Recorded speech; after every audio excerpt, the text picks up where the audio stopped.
আমন্ত্রণ সবাইকে সরাসরি বিশেষ আলোচনা কেমন বাংলাদেশ অনুষ্ঠানে সঙ্গে আছে আমি সৈয়দ আশিক রহমান।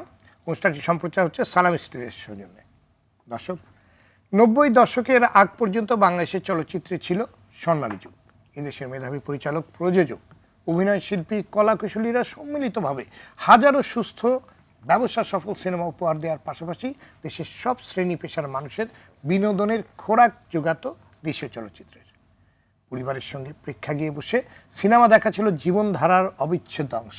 বিভিন্ন পক্ষের ব্যর্থতা, দীর্ঘদিনের উদ্যোগহীনতা, পেশাদারিত্বের অভাব এবং কিছু পক্ষের অতি লোভের বলি হয়ে জনপ্রিয়তা এবং শক্ত অবস্থান হারিয়ে চলচ্চিত্র শিল্প এখন বিলীন হওয়ার পথে। ক্রমাগত কমেছে বিনিয়োগ, কমেছে ভালো মানের সিনেমা, একের পর এক বন্ধ হয়েছে সিনেমা হল। সংশ্লিষ্টরা বলছেন 90 দশকের আগ পর্যন্ত সারা দেশে 1200-র বেশি সিনেমা হল ছিল। বছরে মুক্তি পেত শতাধিক নতুন সিনেমা, এর মধ্যে অর্ধেকেরও বেশি ছিল ব্যবসা সফল। আর এখন মৌসুমিগুলো বাদে সচল সিনেমা হলের সংখ্যা নেমে ঠেকেছে 60-এর ঘরে।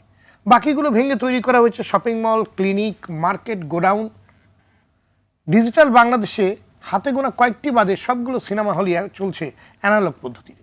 চলচ্চিত্র শিল্পকে বাঁচাতে সরকার হাজার কোটি টাকার ফান্ড তৈরি করে কম সুদে ঋণ দিতে চাইলেও বিভিন্ন জটিলতায় হল মালিকরা তা নিতে পারছে না। উল্টো প্রজেক্টর থেকে শুরু করে পোস্টার, ব্যানার সহ প্রচারণার সব খরচ চাপিয়ে দিচ্ছে প্রযোজকদের কাঁধে।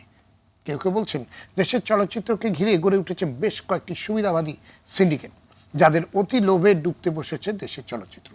পাশের দেশের বলিউড কিংবা দক্ষিণী একটি সিনেমা সুপারহিট হলে টাকা লগ্নিকারী প্রযোজক আরও 10টি সিনেমায় বিনিয়োগ করার মতো পুঁজি পেয়ে যান, কিন্তু বাংলাদেশে কোনো সিনেমা সুপার ডুপার হিট হলেও মুনাফা ঘরে তুলতে পারেন না প্রযোজক। সংশ্লিষ্টরা বলছেন একটি টিকিটের মূল্য যদি হয় 100 টাকা, তবে তার প্রায় 50% টাকা বিদ্যুৎ, স্থান ভাড়া, পরিচ্ছন্নতায়, এসি ভাড়া সহ বিভিন্ন খাত বাবদ আগাম কেটে রাখেন হল মালিকরা। বাকি 50 টাকার 40% বা 20 টাকা পান প্রযোজক। এই 20 টাকা থেকে আবার 10% দিতে হয় বুকিং এজেন্টকে। সিনেপ্লেক্স মালিকদের নৈরাজ্য আর স্বেচ্ছাচারিতা আরও বেশি ভোগাচ্ছে দেশীয় চলচ্চিত্রকে। বর্তমানে ঢাকা শহরের বিভিন্ন সিনেপ্লেক্সে সর্বমোট 9টি সিনেমা প্রদর্শিত হচ্ছে, যা 60টি বিদেশি। শুধু তাই নয়, এসব সিনেপ্লেক্সের দেশীয় সিনেমাগুলো নানানভাবে বৈষম্যর শিকার হচ্ছে। প্রযুক্তির ব্যবহারের দিক থেকে প্রতিবেশী ভারত সহ উন্নত সকল দেশগুলো বহুদূরে গেলেও বাংলাদেশের চলচ্চিত্র যেন পড়ে আছে মান্ধাতার আমলে। চলচ্চিত্র সংশ্লিষ্টরা দীর্ঘদিন ধরে সেন্ট্রাল সার্ভারের দাবি জানিয়ে এলেও অজানা কারণে তা বাস্তবায়ন হচ্ছে না। স্মার্ট দেশের পথে এগিয়ে চলা বাংলাদেশে কাগজের টিকিট বিক্রি হচ্ছে এখনও। ফলে একদিকে সরকার যেমন বিপুল রাজস্ব হারাচ্ছে, তেমনি বঞ্চিত হচ্ছেন প্রযোজকরা।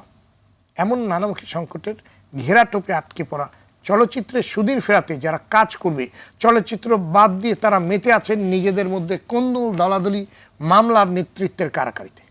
এমন প্রেক্ষাপটে দর্শক, আজ আমাদের আলোচনার বিষয় স্মার্ট ও বিনিয়োগ বান্ধব চলচ্চিত্রের বাংলাদেশ চাই। আর এই বিষয়ে আলোচনার জন্য আজ আমাদের সঙ্গে স্টুডিওতে আছেন বাংলাদেশ চলচ্চিত্র শিল্পী সমিতির প্রধান উপদেষ্টা, অভিনেতা ও প্রযোজক মোহাম্মদ আরশাদ আদনান রনি। বাংলাদেশ চলচ্চিত্র পরিচালক সমিতির সাবেক সভাপতি মুশফিকুর রহমান গুলজার, বাংলাদেশ চলচ্চিত্র প্রযোজক সমিতির সাবেক সভাপতি ও সম্মিলিত চলচ্চিত্র পরিষদের আহ্বায়ক খোরশেদ আলম খসরু, অভিনয় শিল্পী, পরিচালক ও প্রযোজক রোকেয়া প্রাচী, প্রযোজক ও পরিচালক মোহাম্মদ ইকবাল। অনলাইনে যুক্ত আছেন বিএফডিসির ব্যবস্থাপনা পরিচালক নুজাত ইয়াসমিন। দর্শক, আপনিও চাইলে আলোচনায় যুক্ত হতে পারেন, আপনার মতামত প্রশ্ন জানাতে পারেন। এই জন্য ফোন করুন স্ক্রলে দেখো নম্বরে। যাচ্ছি মূল আলোচনায়। জনাব খোরশেদ আলম খসরু, আপনাকে দিয়ে আমাদের আজকে আলোচনা শুরু করছি। দিন দিন বাংলাদেশের চলচ্চিত্র যেন আরও দুর্বল হচ্ছে, এর কারণটা কি? ধন্যবাদ। চলচ্চিত্র হচ্ছে যে দুর্বল হওয়ার কারণ হচ্ছে যে এখন আমরা যে চলচ্চিত্র নির্মাণ করছি, আমাদের প্রথম সমস্যা হচ্ছে যে সিনেমা হল নেই। আমরা নির্মাণ করে যে আমরা প্রদর্শন করব সেই জায়গা আসলে আমাদের নেই, প্রদর্শনের জায়গা নেই, যার জন্য আমরা সেই রকম বাজেট দিয়ে সিনেমা তৈরি করছি না, কিছু কিছু প্রযোজক ছাড়া। ম্যাক্সিমাম প্রযোজকই কম বাজেটের সিনেমা আমরা করছি। শুধুমাত্র আমাদের সিনেমা হলে হচ্ছে যে হলের অপ্রতুলতার কারণেই আমরা হচ্ছে যে কম বাজেটের সিনেমা করছি, এবং সেগুলো আসলে দর্শক সেইভাবেও হচ্ছে যে দর্শক নিচ্ছে না সিনেমাগুলো। তো এইগুলো হচ্ছে যে আমরা এই কারণেই আমরা হচ্ছে এই সিনেমা কমে গেছে বা আমাদের এই মানে সিনেমা নির্মাণের এই অবস্থা আসছে। জি, ধন্যবাদ আপনাকে। মোহাম্মদ ইকবাল, বাংলাদেশের চলচ্চিত্রের মূল সংকটটা আসলে কি, কিংবা কোথায় এই প্রবলেম, সমস্যাটা? মূল সংকটটা হলো বাংলাদেশে যে একজন প্রডিউসার সিনেমা হলে তার সেফটি নাই, এবং আমরা যখন এত চেষ্টা করি একটা হলে সিনেমা দেওয়ার জন্য বা সিনেপ্লেক্সে যখন আমরা সিনেমাগুলো দেই, আমরা মনে হয় যে সিনেপ্লেক্সে সিনেমা দিলে মনে হয় যে আমরা জেলখানার ভিতরে আমরা ছবিটা পাঠায় দিই। আমরা মানে এত একটা অসহায় হয়ে যাই, যেমন ওনারা আমাদের ফোন রিসিভ করে না, কখন শো চলে সেটা আমাদেরকে বলে না। তারপরে ওনারা এমন, যেমন আমার একটা ছবি এই কিছুদিন আগে রিলিজ হলো, ডেড বডি, উনি আমাকে নিজে বললো যে আপনি ঈদের 2 সপ্তাহ পরে আসলেন। আমি আসলাম, আসার পরে উনি আমাকে এমন সিনেপ্লেক্স দিল যেটা আমি নামই শুই নাই, নব থিয়েটার বিজয়নগর, প্রথম সেদিন শুনলাম। তারপরে এক জায়গায় দিল আমাকে সনি সিনেমা হলে, সেখানে টিকিটের দাম মূল্য 500 টাকা। তো একজনের সাথে সিনেমা দেখতে গেলে 2 থেকে 3 জন যায় হলে, ওইখানে 3-4 হাজার টাকা খরচ করে এই বাংলা সিনেমা এই মুহূর্তে 3-4 হাজার টাকা খরচ করে দেখবে। আর এক থিয়েটারে, যে নব থিয়েটারে, আমি জানি না ওইখানে শোক লোক হয় কি হয় না, তারা একটা এমন একটা শো দিল, সেখানে 3 দিন পরে তারা বলতেছে যে আপনার ছবিটা চলো না। তা আমার ছবি তো আপনার স্টার সিনেপ্লেক্সে বসুন্ধরা চলার কথা, আমার তো রাইফেল স্কোয়ারে চলার কথা, আমার তো স্টার স্কাই ভবন আমার চলার কথা। তা আপনি ওইখানে আমাকে শো না দিয়ে এইখানে শো দেওয়ার পরে তারপরে আপনি যদি আমার উপরে চাপায় দেন, তো এটা খুব একটা দুঃখজনক ব্যাপার। এবং আপনি কি করলেন, আমার ছবিটা বাদ দিয়ে ইন্ডিয়ান ছবি সেখানে লাগাই দিলেন, যে ছবিটা ঈদের 1 সপ্তাহ আগে আপনি নামায় দিচ্ছেন, তারপরে ঈদের 1 সপ্তাহ আপনি গ্যাপ দিলেন, গ্যাপের পরে তারপর আবার ওই ছবিটাই আপনি ইন্ডিয়ান হিন্দি ছবিটা লাগাই দিলেন। এটা খুবই একটা দুঃখজনক একটা ব্যাপার, এবং এইগুলো নিয়েই আমাদের অনেক বড় সমস্যা। আর হল তো এখন আছেই হাতে গোনা, যেগুলো চলার মতো হল আছে প্রায় 20 থেকে 25টা, হয়তো ঈদের সময় খুলে 1 থেকে 150 হল, যেগুলো ছোটো মোটো সব কিছু মিলায়। কিন্তু এমনি 20 থেকে 25টা হল যেগুলো চলার মতো হলে, এগুলো সব কিছু মিলেই একটা সমস্যা। এই সমস্যা আমরা নিজেরা সমাধান চাই। ধন্যবাদ। রোকেয়া প্রাচী, একজন প্রযোজক কিংবা পরিচালকের স্বপ্নই হচ্ছে তার বানানো সিনেমাটি সারা দেশের মানুষ দেখবে, কিন্তু দুর্ভাগ্যজনক হলেও সত্য, বাংলাদেশে এখন এমন কিছু জেলা আছে যেখানে একটি সিনেমা হলও আর নাই। অনেক সিনেমা হল বন্ধ হয়ে গেছে, অনেক জেলাতে একেবারে শূন্য, মানে পুরো জেলাতেও একটা সিনেমা হল খুঁজে পাওয়া যাবে না। তো আসলে এটাকে আপনি কীভাবে দেখছেন, কেন আজকে এই অবস্থা হলো? এবং অনেকদিন কিন্তু আমরা এই বিষয়গুলো নিয়ে আলোচনা করছি, কিন্তু কোনো সমাধানের পথ দেখছি না আমরা। জি, ধন্যবাদ। আপনার কথা একেবারেই সঠিক। অনেক জেলা, অনেক জায়গা আছে যেখানে সিনেমা হল নেই, থিয়েটারও নেই, মানে গান বাজনা করার জায়গাও নেই। তো সেরকম জায়গাগুলোর জন্য এখন এর পেছনে আসলে কারা দায়ী, কেন দায়ী, কী কারণ, সেটা তো আলোচনা করলে অনেক লম্বা সময় লাগবে। সেখানে আমার মনে হয় যে সিনেমা হল নাই, আন্দোলনটা অনেক দিন হচ্ছে, পাশাপাশি সিনেমা হল কোথায় নেই সেটা চিহ্নিত করাটাও এখন এই মুহূর্তে বেশি জরুরি। আর যে হলগুলো আছে সে হলগুলো কেন সেভাবে অ্যাক্টিভ না, এবং সে হলগুলো সিনেমা চালানোর জন্য কতটা উপযোগী, বা উপযোগী করতে হলে কি করা দরকার। যে সিন্ডিকেটের মাধ্যমে সিনেমা হলগুলো একেবারে কুক্ষিগত অবস্থায় আছে, এটা দীর্ঘদিন ধরে আছে। এটা নিয়ে অনেক আলোচনা হয়েছে, সমালোচনা হয়েছে, অনেকে রাগ করেছেন, বিরক্ত হয়েছেন। আমাদের মানে সত্য কথা শুনতে অনেকেরই অপছন্দ হয়। সেই জায়গাগুলোকে এখন আসলে রাগ ঢাকের সময় নেই। যে জেলাগুলোতে, সে প্রত্যেকটা জেলায় তো সংসদীয় আসন আছে, সেখানে এমপি আছেন, উপজেলা চেয়ারম্যান আছেন, ডিসি আছেন, আমাদের প্রশাসনিক লোকজনও আছেন, আমাদের সাংস্কৃতিক লোকজনও আছেন, সেই জেলার বরেণ্য সাংস্কৃতিক ব্যক্তিরাও আছেন। কাজে ওই একটি জেলা বা যে জেলাগুলোতে নেই সেটা আসলে খুব বড় সমস্যা নয়, কিন্তু একটা সিনেমা হল করা আমার কাছে মনে হয় না যে মানে 300টা সংসদীয় আসনে 300টা সিনেমা হল করা খুব বড় কঠিন কোনো বিষয় বাংলাদেশের জন্য। আমরা নিজেদের টাকা পদ্মা সেতুর মতো এত বিশাল একটি সফল কাজ করতে পেরেছি। সিনেমা হল করা সম্ভব আসলে, কিন্তু সিনেমা হল করলেই কি আমাদের সিনেমার লোকজনের সমস্যার সমাধান হবে? সেটিও হবে না। আসলে পুরো সিনেমার জন্য সিনেমা হল থেকে শুরু করে সিনেমাটা রিলিজ করার জন্য যে সিস্টেম থাকবে, যে গ্রুপটা থাকবে, ডিস্ট্রিবিউশন, মার্কেটিং, এই যে এজেন্সিগুলো বা এই যে পরপর যে টিমগুলো, সেইগুলো আসলে একটা ডিসিপ্লিন থাকা উচিত। আমরা আজকে আন্তর্জাতিক পরিমণ্ডলে বাংলাদেশকে নিয়ে গেছি, আমরা ডিজিটাল বাংলাদেশে আছি, আমরা উন্নয়নশীল দেশের কাতারে আছি, আমাদের সকল সেক্টরেই কিন্তু আমরা এগিয়েছি। আজকে আপনি যদি যে কোনো মানে আজকে আলু উৎপাদনেও আমরা এগিয়ে গেছি, আলু, পেঁয়াজ, রসুন কোনো কিছুতে আমরা পিছিয়ে নেই, কিন্তু সিনেমাতে আমরা পিছিয়ে আছি। ওকে প্রাচী, এই যে একটা দেশের সংস্কৃতি, তার চর্চা, বিনোদন, এটা তো অত্যন্ত গুরুত্বপূর্ণ, কিন্তু এই গুরুত্বপূর্ণ জায়গাটা যেভাবে আমলে নেওয়া উচিত কিংবা যতখানি গুরুত্ব দেওয়া প্রয়োজন সেটা যারা যারা আসলে সংশ্লিষ্ট, যারা এগুলো দেখভাল করেন, আসলে কি তারা এটাকে সিরিয়াসভাবে নিচ্ছেন? আপনার কি মনে হয়? সত্যি কথা বললে আবারও বলছি, আবারও অনেকে বিরক্ত হবেন, কষ্ট পাবেন, বা আমার উপর হয়তো রাগ করবেন, কিন্তু যদি আমি সিনেমার লোক, আমার যদি সিনেমার প্রতি দায়বদ্ধতা থাকে, সততার জায়গা থাকে, আমার বলা উচিত। আসলে এর সাথে সম্পৃক্ত যারা, তারা হয়তো দায়িত্ব নিচ্ছেন না।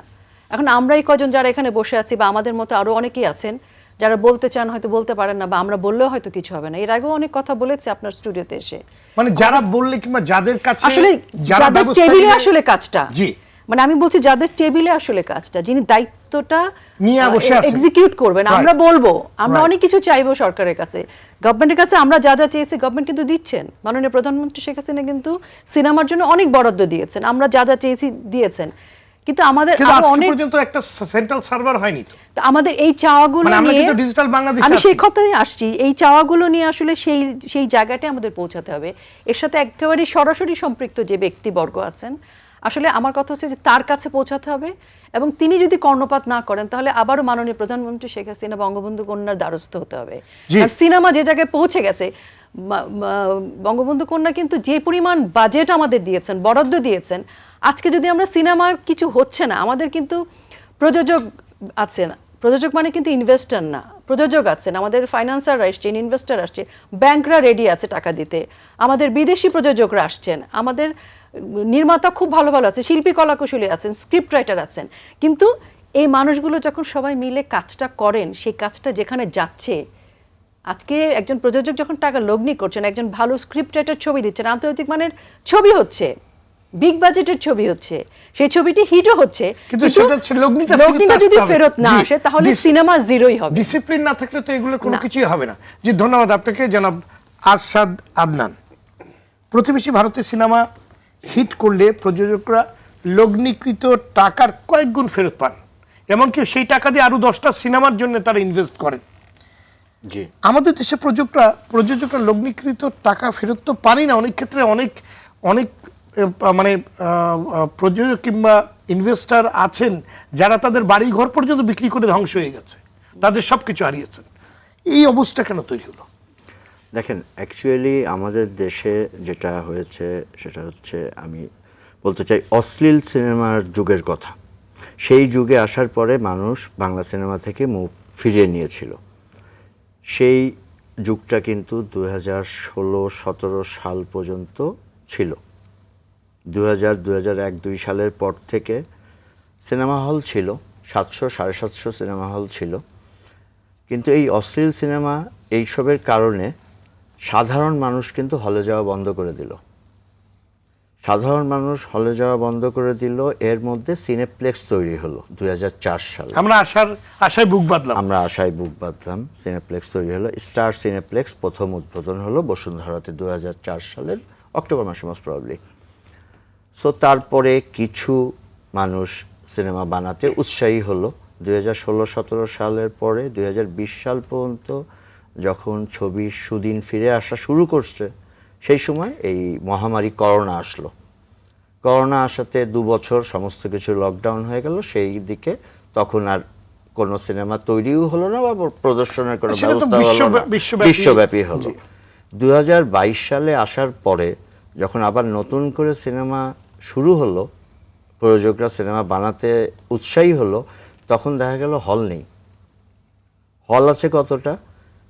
সর্বসাকুল্যে 60টা থেকে 65টা হল যেখানে ছবি চালানো যেতে পারে, চালানো যায়। আর রোজার ঈদ এবং কোরবানি ঈদকে লক্ষ্য করে আরও 80 থেকে 90টা হল ওপেন হয়, যারা মোটামুটি মানের হল, কিন্তু ওগুলা অ্যাকচুয়ালি এখন হল না। তার কারণ 2022-এ এসে মানুষের অপশন অনেক বেড়ে গেছে। আমরা এখন বাইরের বিভিন্ন কন্টেন্ট দেখছি, আমাদের চাহিদা বেড়ে গেছে। তো আমরা সেই হলে, সেই গরমের মধ্যে, সেই চেয়ারে বসে আমরা আর আমাদের নিম্নমানের ছবি দেখতে চাচ্ছি না। আমাদের একটা আস্থার জায়গা ছিল সিনেপ্লেক্স। সিনেপ্লেক্সের পাশাপাশি যমুনা ব্লকবাস্টার আসলো, লায়ন সিনেমাস আসলো, সিলভার স্ক্রিন আসলো, হ্যাঁ এইগুলো আসলো, প্রায় 10টার মতো প্রতিষ্ঠান।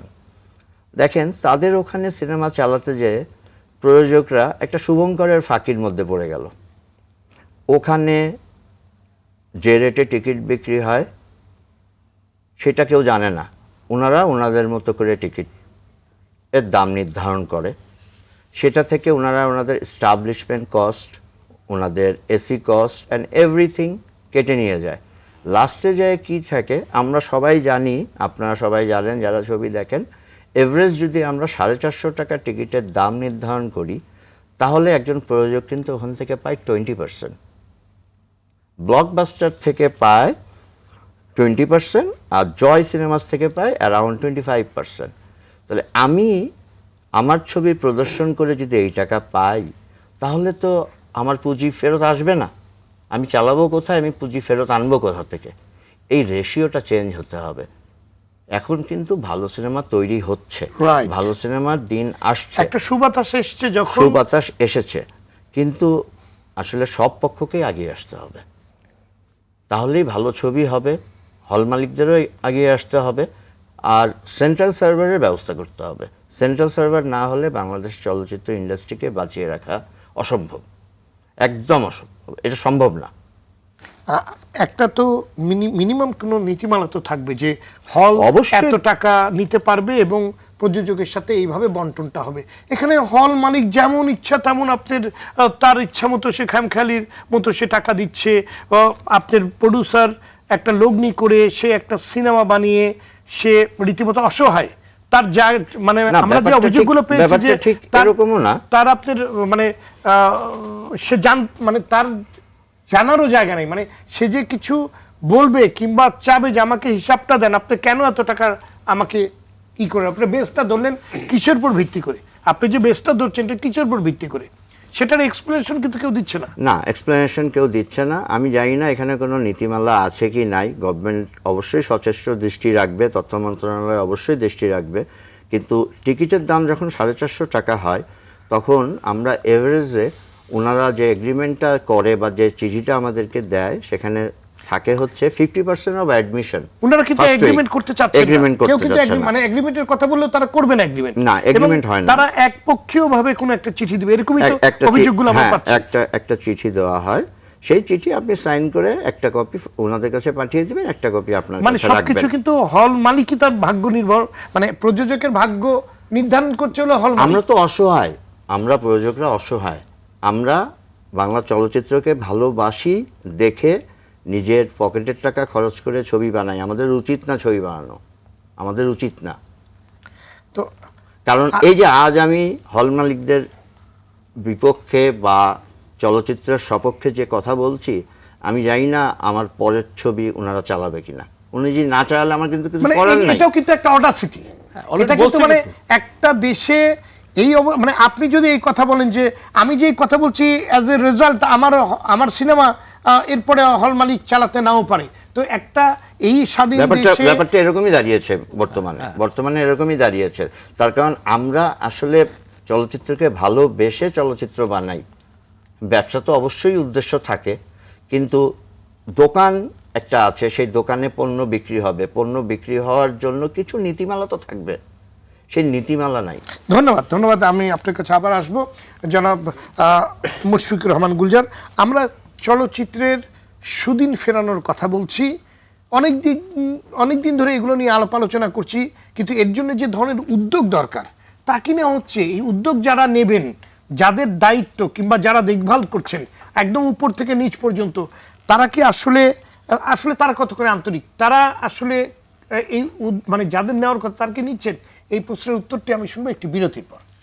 দর্শক, সালাম স্টেট কেমন বাংলাদেশ চাই অনুষ্ঠানে নিচ্ছে একটি বিরতি, ফিরে আসছে অল্প সময়ের মধ্যে, সাথেই থাকুন।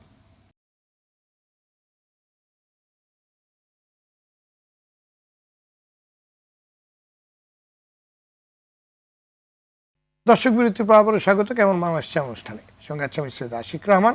আজ আমাদের আলোচনার বিষয় স্মার্ট ও বিনিয়োগ বান্ধব চলচ্চিত্রের বাংলাদেশ চাই। অনুষ্ঠানটি সম্প্রচার হচ্ছে সালাম স্টুডিওর সৌজন্যে। আমরা ফিরছি আলোচনায়।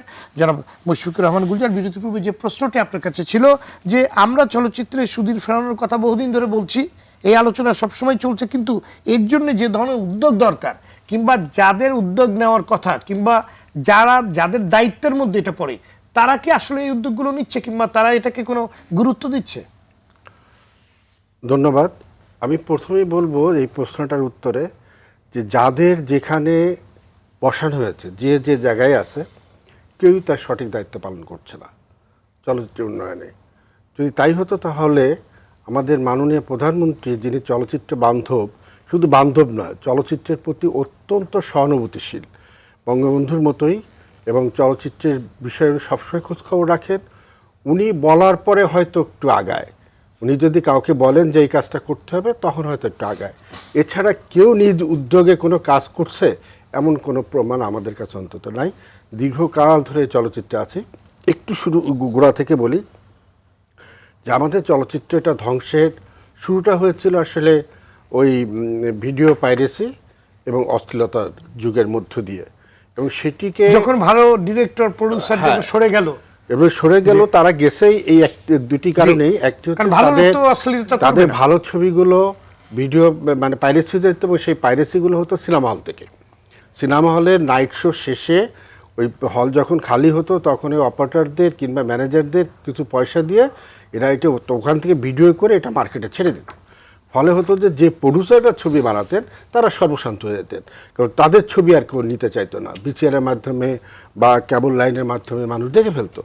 তো সেটা একটি বিষয় ছিল। আর অশ্লীলতা যখন আসে তখন যে পরিবার নিয়ে যে সিনেমা দেখার যে আমাদের একটা কালচার ছিল সেটি ধ্বংস হয়ে গেল, কারণ কেউ আর যেত না, কারণ গিলে একটা লজ্জা পেত। আমার একটা কথা মনে আছে যে একবার আমি ট্যাক্সি করে উত্তরা যাচ্ছি, তো সে এক ট্যাক্সি ড্রাইভার, আমাদের একজন প্রবীণ শ্রদ্ধ পরিচালক ছিলেন শিবলি সাদিক, উনি আর আমি যাচ্ছি, তো আমরা চলচ্চিত্র নিয়ে কথা বলছি। তো ড্রাইভার কিছুক্ষণ পরে জিজ্ঞেস করলো, স্যার আপনারা কি সিনেমার লোক? তো আমরা বললাম হ্যাঁ, কেন? না মনে হইলো আপনাদের কথা শুনে। তা আমি বললাম তুমি কি সিনেমা দেখো? স্যার আগে দেখতাম এখন দেখি না। কেন দেখো না? একবার এক সিনেমা দেখতে আমি নতুন বিয়ে করছি, আমার সম্বন্ধী নিয়ে গেছি হলে, কিছুক্ষণ পর স্যার এমন একটা দৃশ্য আসলো যে আমি আর আমার সম্বন্ধী মাথা নিচু করে থাকলাম, ওই দৃশ্যটা যে চলে গেল, আমরা আস্তে করে বেড়ে আসলাম, এরপর সিনেমা হলে যাইনি। তো এটি বাস্তব ঘটনা। তো এবং এই যে ভিডিও পাইরেসি, আমার রাজ্জাক সাহেব বলতেন যে দেখো যদি পাইরেসি হয় খুলনায়, ময়মনসিংহের লোকও কিন্তু সেটার সুফল নেয়, হলের লোকে। কিভাবে? যে বলে যে আপনার সিনেমা পাইরেসি হয়ে গেছে, ওটা তো আমার ওখানেও দর্শক দেখে ফেলছে, আপনার আমার 2 লাখ টাকা বুকিং ছিল, এখন আপনি যদি 50,000 টাকা দেন চালাবো, নাহলে চালাবো না। বাধ্য হয়ে আবার 2 লাখ টাকার ছবি 50,000 টাকা চালাই, তার মানে কতটা লস। এটি গেল একটা জায়গায়। এরপরে সিনেমা বানানো বন্ধ হয়ে গেল। যারা প্রফেশনাল প্রডিউসার ছিল, আমি বলবো বিগ হাউস ছিল, সানফ্লাওয়ার, আলমগীর পিকচার্স, আনন্দ মেলা সিনেমা, তারপরে এসএস প্রোডাকশনস, মাসুদ কথাচিত্র, এরকম বহু প্রোডাকশন ছিল যাদের প্রফেশনই ছিল সিনেমা প্রডিউস করা। তারাও কিন্তু সরে গেল এইসব কাজ থেকে। এবং অনেককে আমি তখন সাংবাদিকতা করতাম, অনেক বড় বড় প্রডিউসারকে আমি বলতে শুনছি যে ভাই এই নোংরামির মধ্যে গিয়া ব্যবসা কি আর কোনো জায়গা নেই, যে আমার টাকা আমি 1 কোটি টাকা আমি কেন জলে ফেলবো? আমি 1 কোটি টাকা যদি আমি ল্যান্ড কিনে রাখি, আমার 5 বছর পরে এটা দ্বিগুণ হবে, 1 কোটি টাকা আমার 2 কোটি টাকা হবে। এভাবেই কিন্তু প্রডিউসাররা সরে গেছে। পরবর্তীতে যখন সিনেমা হল কমতে শুরু করলো, কেন কমতে শুরু করলো? এই সিনেমার অভাবে। এবং এর মধ্যে বুকিং এজেন্ট নামে আরেকটি সংগঠন তৈরি হলো, যারা তৃতীয় পক্ষ, একজন প্রডিউসার যে টাকা না পায়, একজন সিনেমা হলের মালিক যে টাকা লাভ না করে, তার চেয়ে বেশি বিনা ইনভেস্টে সে লাভ করে গেল। একটা সিনেমা নেবে আমার কাছ থেকে 1 লাখ টাকা সিনেমা নেবে, আমার কাছ থেকে খাবে 10,000 টাকা, হল মালিকের কাছ থেকে যা পারে তাই নিয়ে নেবে। দ্বিতীয়ত হচ্ছে তাদের একটা ফাঁকি ছিল, আমার সিনেমা নিল 1 লাখ টাকা, হলের মালিককে বললো যে আনছে 1.5 লাখ টাকায়, আমাকে আবার বললো যে হল মালিক এটা কোনোভাবেই 1 লাখ টাকা দিতে চায় না, ভাই 80,000 টাকা যদি দেন, মানে দুই দিক থেকে খেয়ে যাচ্ছে। এবং তারা এখানে বাড়ি গাড়ি অনেক কিছু বানায় ফেলছে, কিন্তু প্রডিউসার বাড়ি গাড়ি বিক্রি করে বিদা হয়ে গেছে। তো এদের বিরুদ্ধে অনেকবার কথা বলেছে। এখন যে বর্তমান যে সিচুয়েশন আসছে সেটি সিনেপ্লেক্সের কথা হলো, খসরু হলো, আদনান সাহেব বললো, ইকবাল বললো, এটি একদম 100% পারফেক্ট কথা। যেই সিনেপ্লেক্সে আমি আমাদের বাংলাদেশে যখন দেখলাম যে আমি প্রথম, আর যখন 200 টাকা করে টিকিট ছিল এই স্টার সিনেপ্লেক্সে, আমার একটা সিনেমা চলছিল, আমি দেখলাম যে আমাকে 17 টাকা 25 পয়সা দিচ্ছে, 200 টাকা করে বিক্রি করে। হ্যাঁ, 17 টাকা 25 পয়সা দিচ্ছে আমাকে। 100 টাকার টিকিটে 12 টাকা কয় পয়সার জন্য, এরকম আর কি।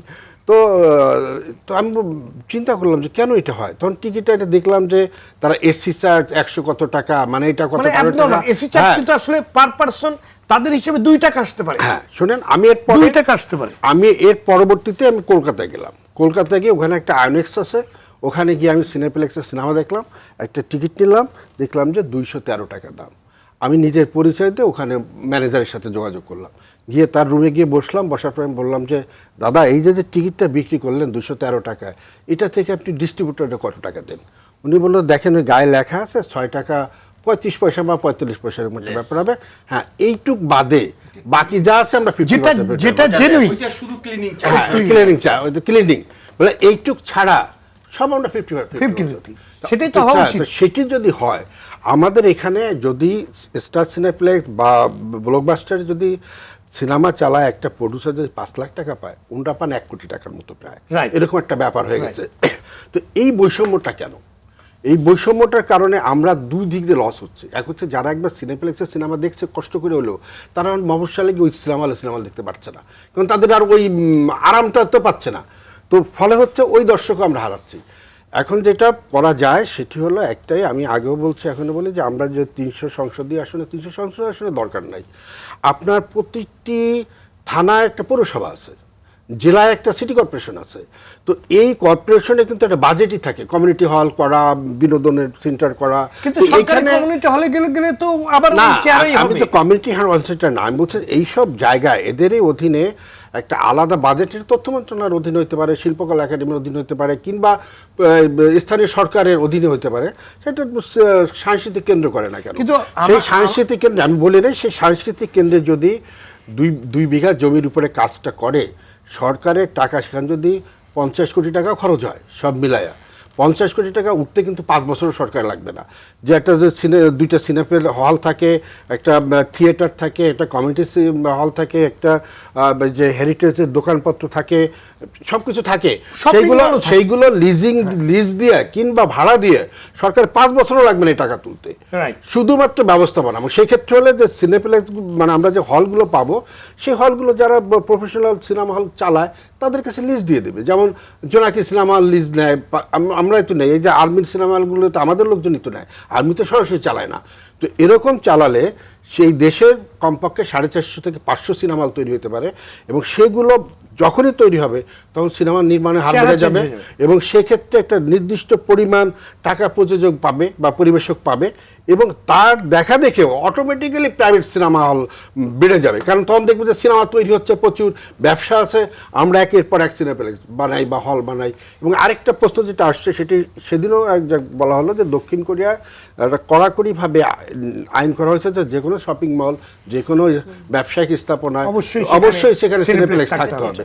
তো এটাও তো আমার দেশে হয় নাই এখনো। আমরা মুখে বহুবার ধরে শুনে আসছি যেটা হবে, হ্যাঁ আমরা শুনছি মুখে মুখে যেটা হচ্ছে বা হবে, আসলে তো আসলে সেটা হচ্ছে হয় না। কিন্তু আমার যে মূল প্রশ্ন ছিল আপনার কাছে, যে এই যে এই মানে উদ্যোগ নেওয়ার ব্যাপারটা, এই যে কথাগুলো আপনারা বললেন, যে কথাটা আমরা বিগত 10-12 বছর ধরে বলছি, এইটা যাদের দায়িত্ব আসলে সে সরকারের দিক থেকে হোক কিংবা যে মন্ত্রণালয় বলেন, কিংবা যারা আসলে এটার দায়িত্বে আছেন, তাদের মধ্যে কি উদ্যোগটা আছে, কিংবা তাদের কি কোনো রকম এই ব্যাপারে একটা কথা বলি, ভাবছিলাম কথাটা বলবো না। এটি একবার সম্ভবত 19 সালে আমার ফিল্মের আমরা কয়েকজন মাননীয় প্রধানমন্ত্রীর সাথে দেখা করতে গেছিলাম। তার মধ্যে আমাদের শাবান আপা ছিলেন, কিংবদন্তি আলমগীর ভাই ছিলেন, মৌসুমী ছিলেন, ওয়াহিদ সাদিক ভাই ছিলেন। আমরা 5 জনে গিয়েছিলাম অন্য একটি বিষয়ে। তো আমি কথা প্রসঙ্গে ওনাকে বলেছিলাম যে আপা একদিন আসেন, একটু আমাদের বেশি দেখে যান আমরা কি অবস্থা আছি। উনি বলেছিলেন যে আমি জানি তোমরা খুব কষ্টে আছো, এবং সেটা শুনি শুধু মুখে বলেন নাই, আমি বুঝতে পারছিলাম যে উনি অনুভব করে বলছেন। জানি যে তোমরা খুব কষ্টে আছো, কিন্তু কি করবো বলো, যাদের যে দায়িত্ব তারা সেটা পালন না করে আমি এক কতবার বলবো। জি ধন্যবাদ। এর চেয়ে তো বলা কিছু না। আপনার কাছে আমি পরে আবার আসবো।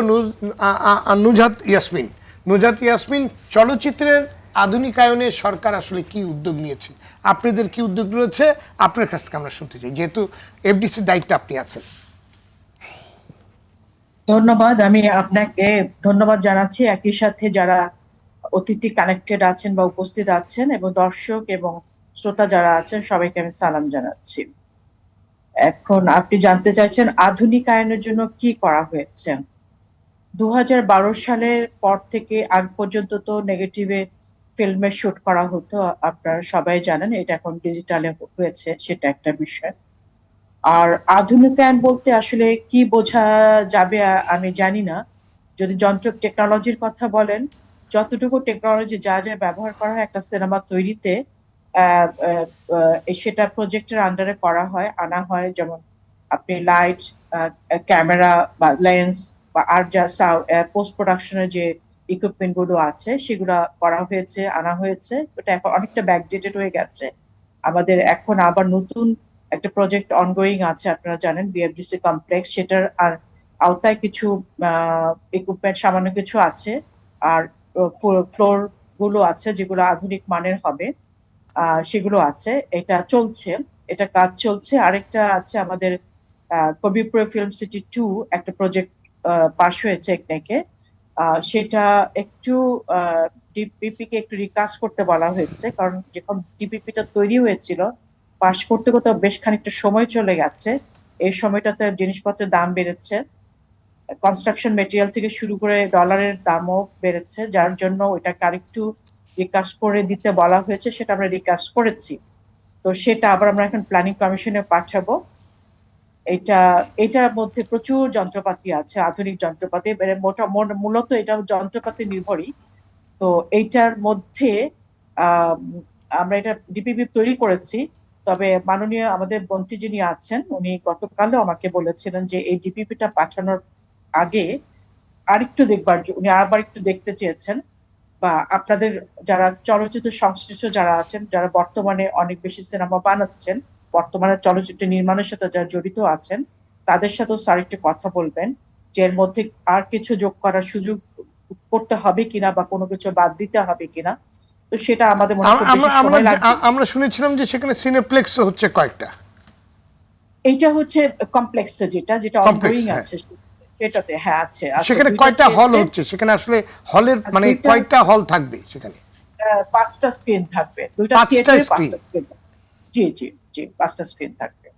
এটা হচ্ছে যেটা অনগোয়িং আছে সেটার কথা আপনি বললেন। আর এরও বাইরে আরেকটা আছে কবিরপুরে, যেটা এই মাস 4 আগে যেটা পাশ হয়েছে বললাম, যেটা ডিপিপিটা আমাদের রিকাস্ট করতে বলা হয়েছে, করেছি। এটা মন্ত্রণালয়ে পাঠিয়ে দিয়েছে ডিপিপি। তো তার আগে মাননীয় মন্ত্রী চাচ্ছেন যে আরেকবার উনি একটু দেখবেন, বা আপনারা যারা সিনেমার সাথে রিলেটেড তাদের সাথে বিষয়টা নিয়ে একটু কথা বলবেন যে এর মধ্যে কি বাদ দিতে হয় বা আবার নতুন কোনো কিছু যোগ করবার প্রয়োজন আছে কিনা। তো সেই সময়টা আরো অনেক কিছু যোগ। জি আপা, আসলে চলচ্চিত্র সংশ্লিষ্ট যারা, বিশেষ করে প্রডিউসার যারা কিংবা সংশ্লিষ্ট যারা আছেন, তাদের দীর্ঘদিনের একটি আপনার দাবি ছিল কিংবা একটি আবেদন ছিল যে এফডিসি যদি নিজে উদ্যোগ নিয়ে সেন্ট্রাল সার্ভারটার দায়িত্বটা নিতে পারে তাহলে সবার জন্য এবং সরকারের জন্য উপকার হয়। কারণ সেন্ট্রাল সার্ভার থাকলে প্রথমত পাইরেসি হবে না। আধুনিক মানে পৃথিবীর সব জায়গায় যেভাবে সিনেমা এখন ডিজিটাল পদ্ধতিতে চলছে, একটা জায়গা থেকে অটোমেটিক সেটা ডিস্ট্রিবিউশন হবে এবং সরকার সরকার ভ্যাট ট্যাক্স মানে প্রতিটা মানে এখন তো অনেক কিছু আদায় হয় না, আমরা সবাই জানি কে আসলে কতটুকু ট্যাক্স দেয় এটা আমরা নিজেও জানি না। এমনকি আপনার সিনেপ্লেক্স যে আমাদের চলচ্চিত্রটা প্রদর্শন করে, তারা কিন্তু আমাদেরকে একটা চেকে ওই টাকাটা দেওয়া ছাড়া ওনারা যে টাকাটা বলছে খরচের জন্য কিংবা ইয়ের জন্য কেটে রাখছেন, সেটার কিন্তু ট্যাক্সের কাগজটাও আমরা পাই না। আমরা কিন্তু সেটাও পাই না। আমরা যে টাকাটা পাচ্ছি সেটার উপর আবার আমাদের ট্যাক্স দিতে হয়। কাজেই সরকার কতদূর কী পাচ্ছে সিনেপ্লেক্সের কাছ থেকে সেটাও কিন্তু অনেক বড় সন্দেহের ব্যাপার।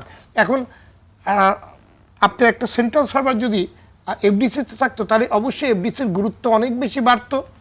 এফডিসি সেখান থেকে একটা ইনকামও জেনারেট করতে পারতো। কারণ আমরা দীর্ঘদিন ধরে শুনছি এফডিসিতে আপনার অনটন চলছে কিংবা আপনার বিভিন্ন কারণে আপনার এফডিসির আসলে সে আগের সুদিন নাই। আপনার এখানে অনেকের স্যালারিও আপনার বকেয়া পড়ে গেছে, এরকম অনেক দিন ধরে শুনছিলাম। তো এটাতে তো একটা আপনার ইনকাম জেনারেট হতে পারে এবং দেশে সিনেমার একটা সুদিনও ফিরতে পারে। কারণ আমরা দেখেছি যে সিনেমা একটা প্রডিউসার তৈরি করার পর তাকে আবার হলগুলোতে আলাদাভাবে প্রজেক্টর ভাড়া করে দিতে হয়। মানে উন্নত কোনো দেশে কিংবা পৃথিবীর কোনো দেশে এইটা এখনো আছে বলে আমরা জানি না। এটা কিন্তু আগেও ছিল না। এইটা শুরু হয়েছিল বিগত এই যে বিভিন্ন যে সুবিধাবাদী গোষ্ঠী ঢুকে গেছিল, যে আমাদের যখন এই যে আপনার অশ্লীল ছবি যখন থেকে দেখানো শুরু হলো, এরপর থেকে কিন্তু এইসবও ঢুকে গেছে ওর মধ্যে। মানে আমি সিনেমা বানাবো, আমি প্রডিউস করবো, একজন লগ্নি করবেন, উনি আবার বিভিন্ন হলে গিয়ে সেখানে প্রজেক্টর দিবে, তারপর আপনার পোস্টার দেবে, ব্যানার তৈরি করে দিবে। মানে এটা যেন মানে একেবারেই উল্টো একটি ঘটনা এখানে ঘটছে এবং প্রডিউসার অনেকখানি অসহায়। এই ব্যাপারটা কি আপনারা কখনো গুরুত্ব দিয়ে ভেবেছেন? অবশ্যই আমরা ভেবেছি। সেন্ট্রাল সার্ভারের কথা আমি অনেক আগে থেকে শুনে আসছি। তো এইটা কোনো কোনো সময় কথাটা হয়তো জোরদার হয়েছে, কখনো থেমে গেছে, বাট এখানে এটা নিয়ে এখন আবার কথা হচ্ছে, এখানে আবার এই বিষয়টার কথা হচ্ছে। এটা অ্যাকচুয়ালি এটা আমি যেটা মনে করি, বা আমরা এফডিসি আমরা যারা আছে তারা যেটা মনে করি, যে সেন্ট্রাল সার্ভারের কন্ট্রোলটা যদি এফডিসির থাকতো, এটা এফডিসির জন্য একটা প্রেস্টিজিয়াস বিষয় হতো। এটা হলো একটা বিষয়। আর অন্যরা তো যেটা যত লাভবান আমি বলবো না, যার যার প্রাপ্যটা সে সেটা পাবে, সবটাই ঠিকঠাক হবে, এটা হলো একটা বিষয়। আরেকটা বিষয় হচ্ছে কি, সিনেমা আমি যেটা মনে করি, আপনারাও হয়তো মনে করেন এভাবেই, যে সিনেমাটা অ্যাকচুয়ালি একটা সামগ্রিক বিষয়। চলচ্চিত্র শুধুমাত্র not only the investor, producer, director, শিল্পী, সবকিছু না, দর্শক থেকে শুরু করে সবাই কিন্তু ডিরেক্টলি বা ইনডিরেক্টলি সিনেমা চলচ্চিত্র শিল্পের সাথে জড়িত, এবং সবারই কিন্তু একটা দায়িত্ব আছে। একটা আমি একজন একজন ইনভেস্টর সিনেমাটা যেমন ইনভেস্ট করবেন, ও তাতে ডিরেক্টর তার মন দিয়ে বানাবেন, স্ক্রিপ্ট রাইটারও সেটাকে স্ক্রিপ্ট রাইটিং এর সময় আমাদের আমাদের সংস্কৃতি, নীতি নৈতিকতা বা সিনেমার যে নান্দনিকতা, এগুলো সবগুলো রাখবে। মেকিং এর সময় তাই হবে, সবই হবে। পাশাপাশি দর্শককেও সিনেমাটা দেখতে হবে। আমি ব্যক্তিগতভাবে, এটা অনেকে বলেন না, কিন্তু আমার কাছে মনে হয় যে এখানে দর্শকের একটা ভূমিকা আছে। একটা সময় ছিল যে যখন আমাদের একটা আনন্দ, একটা বিনোদনের একটাই মাত্র মাধ্যম, মানে একটা উপলক্ষ ছিল সিনেমা দেখা। অ্যাকচুয়ালি পাশাপাশি তখন আর কোনো রিক্রিয়েশনের কোনো ব্যবস্থা ছিল না। এখন কিন্তু রিক্রিয়েশন অনেক ব্যবস্থা চলে আসছে, যার জন্য ওই যে আমরা বলি না যে আগে সিনেমা সবাই হুমড়ি খেয়ে দেখতো, কারণ তখন ওই একটা সিনেমাই ছিল, যে সিনেমা সবাই দেখতো, মাও যেটা দেখতো, নানি, মা, আমরা বাচ্চা সবাই এক সিনেমাই দেখতে যেতাম। কিন্তু এখন কিন্তু আপনি যতই ভালো সিনেমা আপনি বানান না কেন, দর্শকের মধ্যে ক্লাসিফিকেশন হয়ে গেছে, একের জন এক রকম দর্শক দেখবেন। তো সেটা আমাদের মেনে নিতে হবে, প্রথম কথা। দ্বিতীয় কথা হচ্ছে, আমি যেটা ভাবি যে পিছনে সুদিন না, পিছনে যেটা গেছে পিছনের মতো করেই গেছে। আমরা সামনের দিকে এগিয়ে যাব, বিশ্বের সাথে তাল মিলিয়ে যেভাবে চলতে হয়, চলা যায়, সেভাবেই আমাদেরকে যেতে হবে, এবং সেটা মাথায় রেখে আগাতে হবে। যেমন আমি আমি আপনার এটা আপনারা সবাই দেখেন, আমরা অনেক তো বিদেশি সিনেমা দেখি যেটা টোটালটাই টেকনোলজি নির্ভর। ওটাতে যদি আমি কোনো থিম খুঁজে পেতে যাই বা কোনো মেসেজ পেতে যাই, ওটা কিন্তু আমি পাবো না, কিন্তু ওটা আমাকে একটা বিনোদন দিচ্ছে। তো এটাও একটা বিষয় আছে। তো আমরা সামনে এগিয়ে যাবে, সামনে মাথায় রেখে এগিয়ে যাব। তারপর এখন কিন্তু অনেক ভালো সিনেমা হচ্ছে, বাংলাদেশ অনেক ভালো সিনেমা তৈরি করছে, আমাদের গর্ব করার মতো চলচ্চিত্র করছে। এবং আপনি যেটা বললেন যে এখন চেঞ্জ হয়েছে, চেঞ্জ হয়নি, কোনো কিছু চেঞ্জ হয়নি, কারণ মানুষ বিনোদন চায়। আপনি যদি উন্নত বিশ্বেও দেখেন ভালো সিনেমা হলে মানুষ যেতে চায়, মানুষ বিনোদনের জন্য টাকা খরচ করে ভালো জায়গায় যেতে চায়। এখন কিন্তু ওই আগের মতো আপনার হলে কিন্তু মানুষ যাবে না। এই জন্যই কিন্তু আধুনিক সিনেপ্লেক্সের জন্ম। পৃথিবী জুড়ে মানুষ, বাচ্চাদের নিয়েও মানুষ কিন্তু সিনেমা হলে সিনেমা দেখতে চায়। আমি যেটা বলতে চাচ্ছি সেটা হচ্ছে, একটা সিনেমা খুবই ভালো সিনেমা, কিন্তু সবাই যে দেখবে সেটা কিন্তু নয়। আপনি একটা সিনেমা দেখবেন, আমরা অনেকে খুব ভালো বলছে, অনেকে ভালো বলছে না, অনেকে হয়তো দেখছেন, অনেকে না, দেখতে সেটা তো যাচ্ছেন না। সবসময় আছে। আপনার যে কোনো সিনেমার তো আপনার মেরিট ডিমেরিট অনেকেই অনেক কিছু বলবে, কিন্তু মানুষ বিনোদনের জন্য সবাই একসাথে কোথাও এক জায়গায় যেতে চায়, সিনেমা হলে মানুষ যেতে চায়। সেখানে মানুষ চিন্তা করে যে আমার বাচ্চাকে নিয়ে গেলে বাচ্চা খেলবে, আমি মানে মাল্টি পারপাসটা তৈরি হয়েছে এখন। একটা ডে কেয়ার থাকতে পারে, ছোট্ট একটা ডে কেয়ার থাকবে, ছোট থাকতে পারে, একটা ওল্ড মানে সিনিয়র সিটিজেন বসবার জন্য একটা জায়গা থাকতে না, পারে। সেটার জন্যই তো সিনেপ্লেক্স।